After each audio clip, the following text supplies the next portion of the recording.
ನಮಸ್ಕಾರ. ಎಸ್ ನ್ಯೂಸ್ಗೆ ಸ್ವಾಗತ. ನಾನು ಎಸ್ ದೇವೇಂದ್ರಗೌಡ. ಇಂದಿನ ಮುಖ್ಯಾಂಶಗಳು: ಕುಡಿಯಲು ನೀರಿನಲ್ಲಿ ಕಸ ಕಡ್ಡಿ, ತಿಪ್ಪೆ ಗೊಬ್ಬರ, ಮಲಮೂತ್ರ ಮಿಶ್ರಣ, ಸಾಂಕ್ರಾಮಿಕ ರೋಗ ಹರಡುವ ಭೀತಿಯಲ್ಲಿ ಸಾರ್ವಜನಿಕರು. ಸಾಹಿತ್ಯದಿಂದ ಮಾತ್ರ ಇತಿಹಾಸ ಉಳಿಸಲು ಸಾಧ್ಯ, ಡಾಕ್ಟರ್ ಕೆ ಖಾದರ್ ಭಾಷಾ. ಡಾಕ್ಟರ್ ಬಾಬು ಜಗಜ್ಜೀವನ್ ರಾಮ್ ಸಮುದಾಯ ಭವನ ನಿರ್ಮಾಣಕ್ಕೆ ದಲಿತ ಮುಖಂಡರಿಂದ ತಕರಾರು. ಭಿಕ್ಷಾಟನೆಗೆ ಕಡಿವಾಣ ಹಾಕಿ ಸಂಪೂರ್ಣ ನಿಷೇಧಿಸಲು ತಹಸೀಲ್ದಾರರಿಗೆ ದಲಿತ ವಿದ್ಯಾರ್ಥಿ ಪರಿಷತ್ ಮನವಿ. ಬಸವರಾಜ ಸ್ವಾಮಿಯವರ ಬಸವಗೀತೆ ಸತ್ಯ ಸಂವಾದ 9 ಸಂಪುಟಗಳ ಗುಚ್ಛ ಲೋಕಾರ್ಪಣೆ.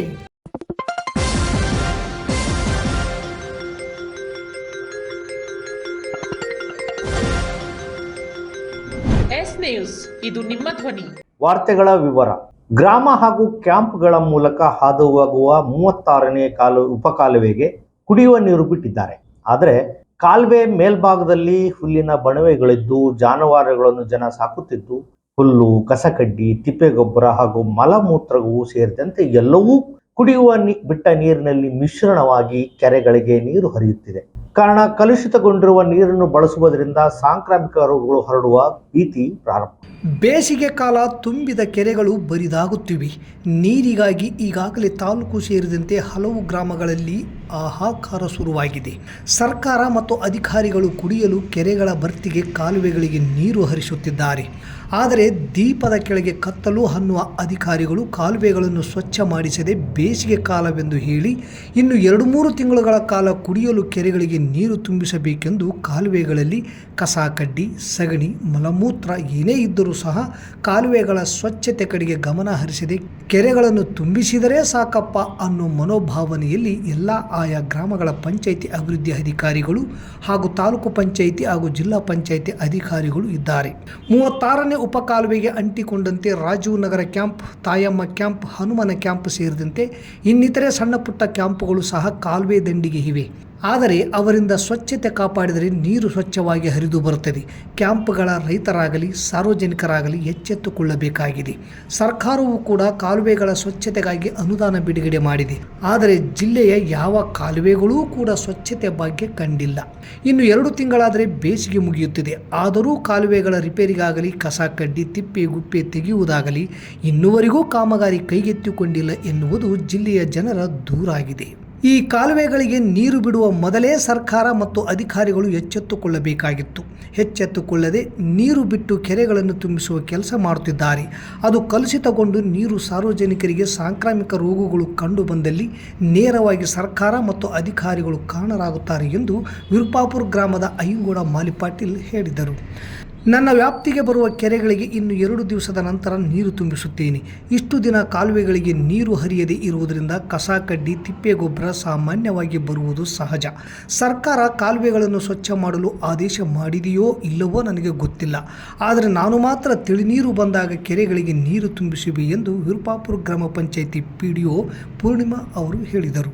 ಇತ್ತೀಚಿನ ವಿದ್ಯಮಾನಗಳಲ್ಲಿ ವಿದ್ಯಾರ್ಥಿಗಳಲ್ಲಿ ವೈಚಾರಿಕತೆಯ ಗಟ್ಟಿತನ ಮರೆಯಾಗುತ್ತಿದೆ. ವೈಚಾರಿಕತೆಯನ್ನು ಮೈಗೂಡಿಸಿಕೊಂಡು ಸಾಹಿತ್ಯ ರಚನೆಗೆ ಮುಂದಾಗಬೇಕು. ಸಾಹಿತ್ಯದಿಂದ ಮಾತ್ರ ಇತಿಹಾಸ ಉಳಿಸಲು ಸಾಧ್ಯ ಎಂದು ಸರ್ಕಾರಿ ಪ್ರಥಮ ದರ್ಜೆ ಕಾಲೇಜಿನ ಪ್ರಾಚಾರ್ಯ ಡಾಕ್ಟರ್ ಕೆ ಖಾದರ್ ಭಾಷಾ ಅಭಿಪ್ರಾಯಪಟ್ಟರು.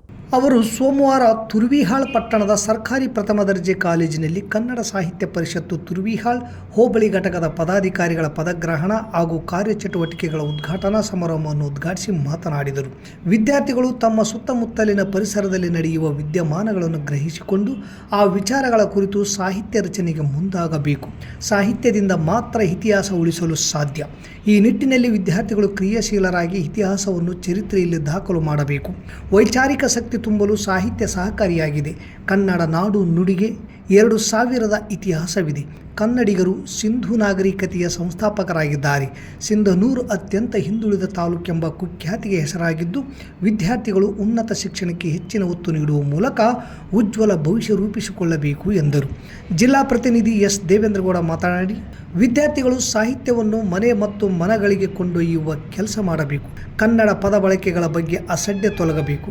ಕನ್ನಡ ಓದಿದರೆ ನೌಕರಿ ಸಿಗಲ್ಲ ಎನ್ನುವ ಗೊಂದಲ ಇದ್ದು ಇದನ್ನು ಮನಸ್ಸಿನಿಂದ ತೆಗೆದುಹಾಕಿ ಸ್ವತಂತ್ರವಾಗಿ ಬದುಕು ಕಟ್ಟಿಕೊಳ್ಳುವತ್ತ ಚಿಂತನೆ ಮಾಡಬೇಕು. ವಿದ್ಯಾರ್ಥಿಗಳು ಕನ್ನಡ ಇತಿಹಾಸ ತಿಳಿದುಕೊಳ್ಳಬೇಕು. ಕನ್ನಡ ಭಾಷೆಗೆ ಒತ್ತು ನೀಡಿ ಜೀವನ ಸಾಗಿಸಬೇಕು. ಕನ್ನಡಿಗರಲ್ಲಿ ಔದಾರ್ಯ ಹೆಚ್ಚಾಗಿ ಪರ ಭಾಷೆಗೆ ಒತ್ತು ನೀಡಲಾಗುತ್ತಿದ್ದು ಇದರ ಸರಿಯಾದ ಬೆಳವಣಿಗೆ ಅಲ್ಲ ಎಲ್ಲ ಭಾಷೆ ಕಲಿಯುವುದರ ಜೊತೆಗೆ ನಮ್ಮ ಭಾಷೆ ಮರೆಯಬಾರದು ಎಂದರು. ಕನ್ನಡ ಸಾಹಿತ್ಯ ಪರಿಷತ್ ಜಿಲ್ಲಾ ಘಟಕದ ಮಹಿಳಾ ಪ್ರತಿನಿಧಿ ರಮಾದೇವಿ ಸಂಬೋಜಿ ಮಾತನಾಡಿ, ಕನ್ನಡಾಭಿಮಾನ ಬೆಳೆಸಿಕೊಂಡು ಕನ್ನಡಮ್ಮನ ಸೇವೆ ಮಾಡಲು ವಿದ್ಯಾರ್ಥಿಗಳು ಕಾರ್ಯಪ್ರವೃತ್ತರಾಗಬೇಕು. ಅಂದಾಗ ಮಾತ್ರ ಕನ್ನಡವನ್ನು ಉಳಿಸಿ ಬೆಳೆಸಲು ಸಾಧ್ಯ. ರಾಜ್ಯದಲ್ಲೇ ಅತಿ ಹೆಚ್ಚು ದತ್ತಿಗಳು ತಾಲೂಕಿನಲ್ಲಿದ್ದು, ಹೋಬಳಿ ಘಟಕಗಳಲ್ಲೂ ದತ್ತಿ ಕಾರ್ಯಕ್ರಮಗಳು ಮುಂದುವರಿಯಬೇಕು. ಊರಿನ ಇತಿಹಾಸ ತಿಳಿದುಕೊಳ್ಳುವ ಕೆಲಸ ವಿದ್ಯಾರ್ಥಿಗಳು ರೂಢಿಸಿಕೊಂಡು ಸಾಹಿತ್ಯ ರಚನೆಗೆ ಮುಂದಾಗಬೇಕು ಎಂದರು. ಕನ್ನಡ ಸಾಹಿತ್ಯ ಪರಿಷತ್ ತಾಲೂಕು ಘಟಕದ ಅಧ್ಯಕ್ಷ ಎಚ್.ಎಫ್. ಮಸ್ಕಿ ಅವರು ತುರ್ವಿಹಾಳ್ ಹೋಬಳಿ ಘಟಕದ ನೂತನ ಅಧ್ಯಕ್ಷ ಕನಕರಾಯ್ ಆನೆಗುಂದಿ ಅವರಿಗೆ ಕನ್ನಡ ಬಾವುಟ ನೀಡುವುದರ ಮೂಲಕ ಹೋಬಳಿ ಘಟಕದ ಅಧ್ಯಕ್ಷ ಸ್ಥಾನದ ಅಧಿಕಾರ ವಹಿಸಿದರು. ಉಳಿದ ಎಲ್ಲ ಪದಾಧಿಕಾರಿಗಳಿಗೆ ನೇಮಕಾತಿ ಪತ್ರ ವಿತರಿಸಿದರು. ಆಧ್ಯಾತ್ಮಿಕ ಚಿಂತಕ ನಾಗಪ್ಪ ಹೂವಿನಬಾವಿ ಹಾಗೂ ಸಾಹಿತಿ ಭೀಮಮ್ಮ ಶಿವಪ್ಪ ಆನೆಗುಂದಿ ಅವರಿಗೆ ವಿಶೇಷ ಸನ್ಮಾನ ಹಮ್ಮಿಕೊಳ್ಳಲಾಗಿತ್ತು. ಬಸವಚೇತನ ಕಾಲೇಜಿನ ಪ್ರಾಂಶುಪಾಲ, ಕನ್ನಡ ಸಾಹಿತ್ಯ ಪರಿಷತ್ ತಾಲೂಕಾ ಸಂಘಟನಾ ಕಾರ್ಯದರ್ಶಿ ವಿರೂಪಾಕ್ಷಪ್ಪ ಗಚ್ಚಿನಮನಿ ಪ್ರಾಸ್ತಾವಿಕವಾಗಿ ಮಾತನಾಡಿದರು.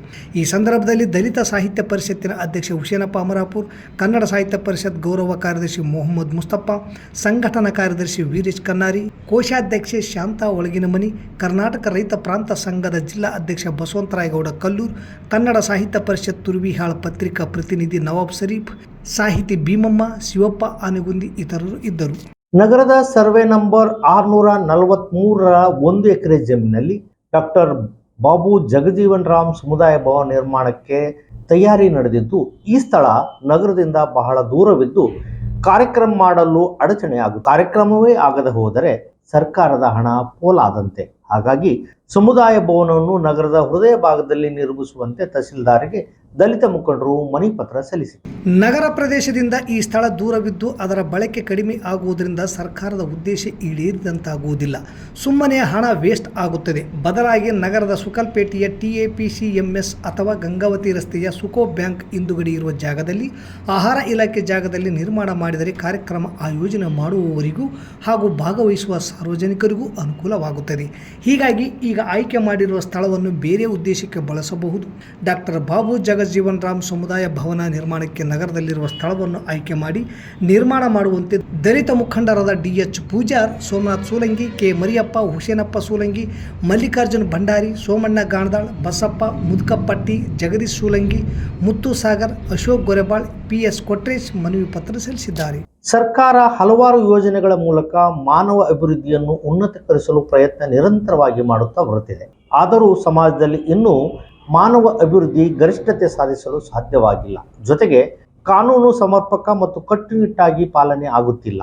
ಈ ಹಿನ್ನೆಲೆಯಲ್ಲಿ ಭಿಕ್ಷಾಟನೆ ಎನ್ನುವ ಆತಂಕಕಾರಿ ಬೆಳವಣಿಗೆ ಸಮಾಜದಲ್ಲಿ ಮಿತಿ ಮೀರಿದೆ. ಇದಕ್ಕೆ ಕಡಿವಾಣ ಹಾಕಿ ಎಂದು ದಲಿತ ವಿದ್ಯಾರ್ಥಿ ಪರಿಷತ್ತಿನಿಂದ ತಹಸೀಲ್ದಾರಿಗೆ ಮನವಿ ಪತ್ರ ಸಲ್ಲಿಸಲಾಗಿದೆ. ಕರ್ನಾಟಕ ಭಿಕ್ಷಾಟನೆ ಅಧಿನಿಯಮ ರಾಜ್ಯದಲ್ಲಿ 1975ರಲ್ಲಿ ಭಿಕ್ಷಾಟನೆಯನ್ನು ಕಾನೂನು ಬಾಹಿರಗೊಳಿಸಿದ್ದು, ಸಾರ್ವಜನಿಕ ಸ್ಥಳಗಳಲ್ಲಿ ಭಿಕ್ಷೆ ಬೇಡುವುದನ್ನು ನಿಷೇಧಗೊಳಿಸಿದೆ. ಈ ಕಾಯ್ದೆಯಡಿ ಪೊಲೀಸರು ಭಿಕ್ಷುಕರನ್ನು ಬಂಧಿಸಿ ಪುನರ್ವಸತಿ ಕೇಂದ್ರಗಳಿಗೆ, ನಿರಾಶ್ರಿತರ ಪರಿಹಾರ ಕೇಂದ್ರ ಕಳುಹಿಸಲು ಅಧಿಕಾರವನ್ನು ಹೊಂದಿದೆ. ಆದರೆ ಈ ಕಾನೂನು ಸಿಂಧನೂರಿನಲ್ಲಿ ಸಮರ್ಪಕವಾಗಿ ಜಾರಿಯಾಗದಿರುವುದು ತಾಲೂಕು ಆಡಳಿತದ ವೈಫಲ್ಯಕ್ಕೆ ಹಿಡಿದ ಕನ್ನಡಿಯಾಗಿದೆ. ಪ್ರತಿನಿತ್ಯ ಸಿಂಧನೂರು ನಗರದಲ್ಲಿ ಸಾರ್ವಜನಿಕ ಪ್ರದೇಶಗಳಲ್ಲಿ ನೂರಾರು ಮಕ್ಕಳು, ವೃದ್ಧರು, ಮಹಿಳೆಯರು, ಪುರುಷರು ಭಿಕ್ಷಾಟನೆ ಮಾಡುತ್ತಿದ್ದು, ಸಿಂಧನೂರಿನ ಸಾರ್ವಜನಿಕ ಬಸ್ ನಿಲ್ದಾಣದಲ್ಲಿ ಕಾಯಂ ಭಿಕ್ಷುಕರು ಕಾಣಸಿಗುತ್ತಿದ್ದು, ಪ್ರಯಾಣಿಕರು ಮುಜುಗರಕ್ಕೆ ಒಳಪಡುವ ಪರಿಸ್ಥಿತಿ ನಿರ್ಮಾಣವಾಗಿದೆ. ಅದರಲ್ಲೂ ಚಿಕ್ಕ ಮಕ್ಕಳು ಪ್ರತಿನಿತ್ಯ ಬೇರೊಂದು ಸ್ಥಳ ಮತ್ತು ಪಟ್ಟಣಗಳಿಂದ ಸಿಂಧನೂರಿಗೆ ಭಿಕ್ಷಾಟನೆಗೆ ಬರುತ್ತಿರುವುದು ನಿರಂತರವಾಗಿ ಕಂಡುಬರುತ್ತಿದೆ.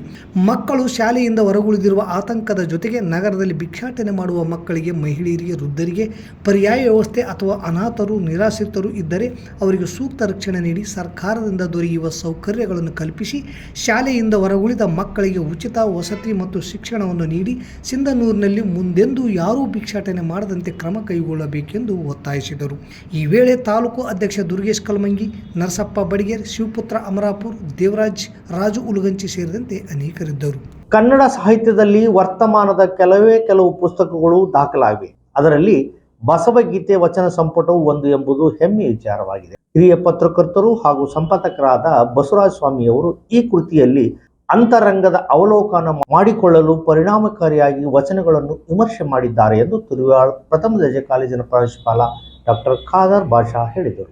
ನಗರದ ಸರ್ಕಾರಿ ನೌಕರರ ಭವನದಲ್ಲಿ ಭಾನುವಾರ ಕನ್ನಡ ಸಾಹಿತ್ಯ ಪರಿಷತ್ತು, ಬಸವ ಕೇಂದ್ರ ಹಾಗೂ ಬಸವಪರ ಸಂಘಟನೆಗಳ ಸಂಯುಕ್ತಾಶ್ರಯದಲ್ಲಿ ಸುದ್ದಿಮೂಲ ಪತ್ರಿಕೆಯ ಸಂಪಾದಕ ಬಸವರಾಜ ಸ್ವಾಮಿಯವರ ಬಸವಗೀತೆ ವಚನ ಸಂಪುಟ 9 ಲೋಕಾರ್ಪಣೆ ಕಾರ್ಯಕ್ರಮದಲ್ಲಿ ಕೃತಿಯ ಕುರಿತು ಮಾತನಾಡುತ್ತಾ ಒಟ್ಟು 9 ಸಂಪುಟಗಳಲ್ಲಿ ಈ ಬಸವಗೀತೆ ಹೊರಬಂದಿದ್ದು 959 ವಚನಗಳ ಸಂವಾದಗಳು ನೋಡಿದಾಗ ಬಸವರಸ ಪುಸ್ತಕದಲ್ಲಿ ನಾಯಕನೋ ಅಥವಾ ಬಸವಾನಂದ ಸ್ವಾಮಿಗಳು ಅಂದರೆ ಬಸವರಾಜ ಸ್ವಾಮಿಯವರು ನಾಯಕರೋ ಎಂದು ಪ್ರಶ್ನಿಸಿದ ಅವರು, ಸ್ವಾಮಿಗಳು ತಮ್ಮ ಅನುಭವ ಜನ್ಯ ವಚನಗಳ ವಿಮರ್ಶೆಯನ್ನು ವರ್ತಮಾನದ ರಾಮಾಯಣ, ಮಹಾಭಾರತ, ಪೈಗಂಬರ್, ಕ್ರೈಸ್ತನ ಘಟನೆಗಳೊಂದಿಗೆ ಸಮೀಕರಿಸಿ ಬರೆದಿರುವುದು ವಿಶೇಷ. ಈ ಕಾಲದ ಅನೇಕ ಸಾಹಿತಿಗಳು ಮುಖಾಮುಖಿಯಾಗಿ ಹೋಗುವುದು ಈ ಕೃತಿಯಲ್ಲಿ ಭಾಸವಾಗುತ್ತದೆ. ಬಸವಣ್ಣನವರ ವಚನಗಳನ್ನು ಸ್ವಾಮಿಗಳು ವೈಚಾರಿಕ ನೆಲೆಯಲ್ಲಿ ಬರೆದಿದ್ದಾರೆ. ಈ ಕೃತಿಯಲ್ಲಿ ಮೌಢ್ಯತೆಯನ್ನು ಎಚ್ಚರಿಸುವ ಅವರು ಕೃತಿಯೊಂದಕ್ಕೆ ಮುನ್ನುಡಿ ಬರೆದಿರುವುದು ಹೆಗ್ಗಳಿಕೆಯಾಗಿದೆ. ಅಲ್ಲದೆ ಸಾಹಿತಿ ಬಿ.ಜಿ. ಹುಲಿ ಅವರ ಮುನ್ನುಡಿಯೂ ಸಹ ಕಳಸಪ್ರಾಯವಾಗಿದೆ. ಇತಿಹಾಸ ತಿಳಿಯದವ ಇತಿಹಾಸ ಸೃಷ್ಟಿಸಲಾರ ಎಂಬುದು ಲೋಕೋಕ್ತಿ. 12ನೇ ಶತಮಾನದ ಬಸವಣ್ಣನವರ ಇತಿಹಾಸವೇ ಒಂದು ರೋಚಕ. ಅವರು ಸಮಾಜದಲ್ಲಿನ ಕಂದಾಚಾರ, ಮೌಢ್ಯಗಳನ್ನು ತಮ್ಮ ಸರಳ ವಚನಗಳ ಮೂಲಕ ಬಿತ್ತಿ ಜಗತ್ತನ್ನು ತಿದ್ದಲು ಮುಂದಾದಂತೆ ಬಸವರಾಜ ಸ್ವಾಮಿಯವರು ಸಹ ತಮ್ಮ ಕೃತಿಗಳಲ್ಲಿ ಸಂವಾದಗಳನ್ನು ಅರ್ಥಪೂರ್ಣವಾಗಿ ಹೆಣೆದಿದ್ದಾರೆ. ಇದರ ಜೊತೆಗೆ ಅಲ್ಲಲ್ಲಿ ಲೋಕದ ಡೊಂಕುಗಳನ್ನು ಸಹ ಕುಟುಕಿದ್ದಾರೆ ಎಂದು ವಿವರಿಸಿದರು. ಈ ಕಾರ್ಯಕ್ರಮವನ್ನು ಉದ್ಘಾಟಿಸಿ ಬಸವಗೀತೆ ವಚನ ಸಂಪುಟ ಪುಸ್ತಕಗಳನ್ನು ಬಿಡುಗಡೆಗೊಳಿಸಿ ಮಾಜಿ ಸಂಸದರಾದ ಕೆ. ವಿರೂಪಾಕ್ಷಪ್ಪ ಮಾತನಾಡಿ, ಬಸವರಾಜ ಸ್ವಾಮಿಯವರು ಸಂಪೂರ್ಣ ವಚನಗಳನ್ನು ಮೈಗೂಡಿಸಿಕೊಂಡು ಅಧ್ಯಯನಶೀಲರಾಗಿ ಬಸವಣ್ಣನವರ ಕುರಿತು ಪುಸ್ತಕಗಳನ್ನು ರಚಿಸಿ ಸಮಾಜಕ್ಕೆ ಸಂದೇಶ ನೀಡುತ್ತಿದ್ದಾರೆ. ಬಸವ ತತ್ವ ಶತಮಾನ ಶೋಷಣೆ ಮಾಡುವ ವರ್ಗ, ಶೋಷಣೆಗೆ ಒಳಗಾಗುವ ವರ್ಗ ಇತ್ತು. ಅಹಂಕಾರ ಶೋಷಣೆ ಮಾಡಿದರೆ ಕೀಳುರಿಮೆ ಶೋಷಣೆಗೆ ಒಳಗಾಗುತ್ತದೆ. ಈ ಎರಡನ್ನೂ ಹೋಗಲಾಡಿಸುವ ಕೆಲಸ ಅಂದಿನ ಕಾಲದಲ್ಲಿ ಬಸವಣ್ಣನವರು ಮಾಡಿದರು. ಕನ್ನಡಕ್ಕೆ ಬಸವಣ್ಣನ ಕಾಲದಲ್ಲಿ ಹೆಚ್ಚಿನ ಪ್ರಾಧಾನ್ಯತೆ ಸಿಕ್ಕಿದೆ. ಬಸವಣ್ಣನ ವಿಚಾರದಲ್ಲಿ ಸ್ವತಂತ್ರ ಪ್ರತಿಪಾದನೆ ಸರಿಯಲ್ಲ, ಮನುಷ್ಯರೆಲ್ಲರೂ ಒಂದೇ ಎನ್ನುವ ತತ್ವ ಭಾವನೆಯನ್ನು ಬಸವಣ್ಣನವರು ಬಿತ್ತಿದರು. ಬಸವಣ್ಣನವರ ಹೋರಾಟದ ಫಲಿತಾಂಶ ಸಮಾಜದಲ್ಲಿ ಬೆಳವಣಿಗೆಯಾಗಬೇಕು. ಅಂದಾಗ ಮಾತ್ರ ಸಮಾಜ ಬದಲಾವಣೆ ಸಾಧ್ಯ ಎಂದರು. ಕಾರ್ಯಕ್ರಮದ ಅಧ್ಯಕ್ಷತೆಯನ್ನು ವಹಿಸಿದ್ದ ಕೃತಿಕಾರ ಬಸವರಾಜ ಸ್ವಾಮಿ ಮಾತನಾಡಿ, ಬಸವಗೀತೆಯನ್ನು ಬೆಂಗಳೂರಿನಲ್ಲಿ ಈ ಮೊದಲು ಬಿಡುಗಡೆ ಮಾಡಲಾಯಿತು. 21 ಪುಸ್ತಕಗಳು ಹೊರಬಂದರೂ ಸಹ ಬಿಡುಗಡೆಗೆ ಮಹತ್ವ ಕೊಡಲಿಲ್ಲ. ಆದರೆ ಬಸವಗೀತೆ ಮನೆ ಮನದ ಗೀತೆಯಾಗಲಿ ಎಂಬ ಸದುದ್ದೇಶದಿಂದ ನಾಡಿನ ವಿವಿಧೆಡೆ ಈ ಕೃತಿಯನ್ನು ಓದಿದಾಗ ಅದರ ನೆನಪು ಆಪತ್ಕಾಲದಲ್ಲಿ ಬಂದರೆ ಪುಸ್ತಕ ಸಾರ್ಥಕವಾದಂತೆ ಎಂದರು. ದೇಹದ ವಿಚಾರಗಳೇ ಈ ಪುಸ್ತಕದಲ್ಲಿ ಅಡಕವಾಗಿವೆ. ಅರಿವು, ಸ್ಥೂಲ ಹಾಗೂ ಮನೋಮಯ ದೇಹಗಳಿವೆ. ಶರಣರಿಗೆ ಗಂಡು ಹೆಣ್ಣು ಎನ್ನುವ ಭೇದವಿಲ್ಲ. ಪ್ರತಿಯೊಬ್ಬರ ಮನಸ್ಸೇ ಹೆಣ್ಣು, ಅರಿವೇ ಗಂಡು. ಕಣ್ಣುಗಳು ಒಂದೇ ಆದರೂ ನೋಡುವ ರೀತಿ ಬೇರೆ ಇರುತ್ತದೆ. ಮನೋಮಯ ದೃಶ್ಯ, ಜ್ಞಾನಮಯ ದೃಶ್ಯ, ಮರಿವಿನ ದೃಶ್ಯ, ಅರಿವಿನ ದೃಶ್ಯ, ಹೀಗೆ ಅಜ್ಞಾನದಿಂದ ಸುಜ್ಞಾನದ ಕಡೆಗೆ ನೋಡುವುದೇ ಅರಿವಿನ ಆನಂದ. ಅರಿವನ್ನು ಬಳಸಿಕೊಂಡವರು ಗುರುವಾದರು, ಮಹಾಜ್ಞಾನಿಗಳಾದರು. ತನುವಿನ ತತ್ವವೇ ಬಸವ ತತ್ವ. ಅಂತರಂಗದ ತತ್ವ ಕೊಳೆಯಾಗದೆ ಶುದ್ಧಿಯಾಗಿರಬೇಕು. ಈ ಹಿನ್ನೆಲೆಯಲ್ಲಿ ಬಸವಣ್ಣನವರ ವಚನಗಳನ್ನು ಕೃತಿಯಲ್ಲಿ ಸಂವಾದ ಮಾಡಲಾಗಿದೆ.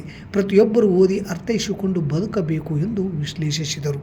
ಜಾಗತಿಕ ಲಿಂಗಾಯತ ಮಹಾಸಭಾದ ಜಿಲ್ಲಾಧ್ಯಕ್ಷ ಪಿ. ರುದ್ರಪ್ಪ ಕುರ್ಕುಂದಿ, ಚಿಂತಕ ಗೋವಿಂದರಾಜ ಬಾರ್ಕೇರ್, ಚಂದ್ರೇಗೌಡ ಹರಟೆನೂರು, ಬಸವಲಿಂಗಪ್ಪ ಬಾದರ್ಲಿ, ಡಾಕ್ಟರ್ ಹುಸೇನಪ್ಪ ಅಮರಾಪುರ್, ಶರಣಪ್ಪ ಹೊಸಳ್ಳಿ ಕ್ಯಾಂಪ್, ರವಿಕುಮಾರ್ ಸಾಸಲಮರಿ, ವೀರೇಶ್ ಕನ್ನಾರಿ, ಪರಶುರಾಮ್ ಮಲ್ಲಾಪುರ್ ಬಸವಗೀತೆ 9 ಸಂಪುಟಗಳ ಒಂದೊಂದು ವಚನ ಹಾಗೂ ಅದರ ಸಂವಾದ ಮಾಡಿದರು.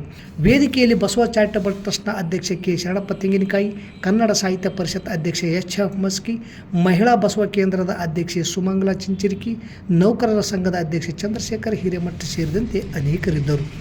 ಒಂದು 5-6 ಕಿಲೋಮೀಟರ್ ದೂರದಲ್ಲಿ ದೇವರ ಗುಡಿ ಇದೆ. ದೇವರ ಗುಡಿ ಚಿಕ್ಕಯ್ಯ ಪಂಡಿತ ಒಂದು 12 ವಚನಗಳನ್ನು ಬರೆದ ಇಷ್ಟೇ ಗೊತ್ತಿರ್ತದೆ ಬಹಳ ಜನಕ್ಕೆ. ವಾರ್ತಕ ಷಟ್ಪದಿಯ ಪಿತಾಮಹ ಯಾರು ಅಂತಂದ್ರೆ ಚಿಕ್ಕಯ್ಯ ಪಂಡಿತನ ಹೆಸರನ್ನು ನಾವು ಸ್ಮರಿಸಬೇಕಾಗುತ್ತೆ. ಇಡೀ ಕನ್ನಡ ಸಾಹಿತ್ಯ ಚರಿತ್ರೆಗೆ ವಾರ್ತಕ ಷಟ್ಪದಿಯನ್ನು ಕಟ್ಟಿಕೊಟ್ಟಂತವರು ಕಲ್ಯಾಣ ಕರ್ನಾಟಕವೋ, ರಾಯಚೂರು, ಅದು ಸಿಂಧೂರು, ಇವೆಲ್ಲವೂ ಒಂದೇ ತಾನೆ. ಆದ್ರೆ ಈ ಭಾಗದ ಚರಿತ್ರೆಯನ್ನು ಅಷ್ಟು ವಿಸ್ಮೃತಿಗೆ ತಳ್ಳುವಂತಹ ಪ್ರಯತ್ನಗಳು ನಡೀತಾವಲ್ಲ, ಈ ಕಾಲಘಟ್ಟದಲ್ಲಾದರೂ ಎಚ್ಚರಿಕೆಯಿಂದ ಅದರ ಒಳಗಡೆ ಪ್ರವೇಶ ಮಾಡಿ ಅನ್ನುವಂತಹ ಒಂದು ನನ್ನ ಕೋರಿಕೆ. ಆದ್ಮೇಲೆ ಈ ರಾಯಚೂರು ಏನಿದೆಯಲ್ಲ, ಹೊಸತನಕ್ಕೆ ಯಾವತ್ತೂ ಕೂಡ ತನ್ನನ್ನು ತಾನು ತೆರೆದುಕೊಳ್ಳುವಂತಹ ಸ್ಥಿತಿ ಇದೆ. ಬಹಳ ಜನಕ್ಕೆ ಗಮನದಲ್ಲಿರಲಿ, ಈ ಕೃತಿ ಬಿಡುಗಡೆಯಾಗಿ ಸುಮಾರು 1 ತಿಂಗಳು 2 ತಿಂಗಳ ಒಳಗಡೆ ಏನಾದ್ರೂ ಸಹೃದಯರು ಓದೋದಕ್ಕೆ ಶುರು ಮಾಡಿದ್ರಿ ಅಂತಂದ್ರೆ ಕನ್ನಡ ಸಾಹಿತ್ಯ ಚರಿತ್ರೆಯಲ್ಲಿ ಸುವರ್ಣಾಕ್ಷರದಲ್ಲಿ ಬರೆದಿಡುವಂತಹ ಕೆಲವು ಕೃತಿಗಳಲ್ಲಿ ಬಸವಗೀತೆ ಒಂದು. ಅದು ನನಗೆ ಬಳಕೆ ಆದರೆ ಶ್ರೇಷ್ಠ ಗ್ರಂಥ.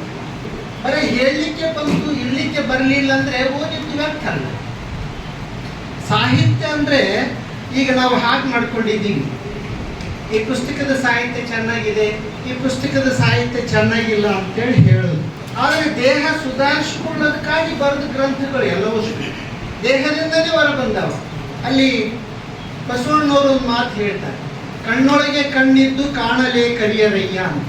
ಅದೇ ಮಾತನ್ನ ಪ್ರಭುದೇವರು ಹೇಳ್ತಾರೆ, ನೋಡುವುದ ನೋಡಲರಿಯದೆ ಕೆಟ್ಟಿದ್ದಿ ಜಗತ್ತಲ್ಲಿ. ಹಾಗೆ ನೋಡ್ರಿ, ಭಾಳ ಆರೋಪ ಮಾಡ್ತಾರೆ, ಜಗತ್ತೇ ಕೆಟ್ಟದ್ದು. ನೋಡಕ್ ಬರ್ತದೆ ಜಗತ್ತಿಗೆ, ಆದರೆ ಏನು ನೋಡಬೇಕಾಗಿತ್ತು ಅದು ನೋಡ್ಲಿಕ್ಕೆ ಬರುತ್ತೆ. ಇಲ್ಲಿಗೆ ವಾರ್ತಾ ಪ್ರಸಾರ ಮುಕ್ತಾಯವಾಯಿತು. ನಿರಂತರ ಸುದ್ದಿಗಾಗಿ ವೀಕ್ಷಿಸಿ ಎಸ್ ನ್ಯೂಸ್, ಇದು ನಿಮ್ಮ ಧ್ವನಿ. ನಮಸ್ಕಾರ.